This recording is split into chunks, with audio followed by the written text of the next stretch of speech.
மத்திய அரசின் அலுவலக பணியிடங்களுக்கான நேர்முக தேர்வில் நடைபெறும் முறைகேடுகளை தடுக்க கோரி தமிழர் எழுச்சி இயக்கத்தினர் சென்னையில் உள்ள சிபிஐ அலுவலகத்தில் மனு அளித்துள்ளனர். சென்னை நுங்கம்பாக்கத்தில் உள்ள சிபிஐ அலுவலகத்தில் மனு அளித்துவிட்டு வெளியே வந்த அந்த அமைப்பின் ஒருங்கிணைப்பாளர் வேலுமணி செய்தியாளர்களை சந்தித்தார். அப்போது ICF, OCF உள்ளிட்ட மத்திய அரசு அலுவலக வேலை வாய்ப்புகளில் தமிழர்கள் புறக்கணிக்கப்படுவதாக குற்றம் சாட்டினார். அங்கு ஆள்மாறாட்டத்தின் மூலம் வடமாநிலத்தவர் பணியில் அமர்த்தப்படுவதாக புகார் தெரிவித்த வேலுமணி, இதனை தடுக்க அரசு உடனடியாக நடவடிக்கை எடுக்க வேண்டும் என வலியுறுத்தினார். தவறும் பட்சத்தில் ஜூலை மாதத்தில் தமிழகம் தழுவிய ரயில் மறியல் போராட்டத்தில் ஈடுபடப் போவதாகவும் அவர் எச்சரிக்கை விடுத்துள்ளார்.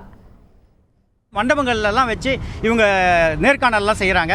இவ்வாறு திட்டமிட்டு இந்த இந்திய அரசு மத்திய அரசினுடைய இந்த தமிழின துரோகத்தை கண்டித்து இவ்வாறு நாங்கள் முறையாக இங்கே கம்ப்ளைண்ட் கொடுக்குறோம்.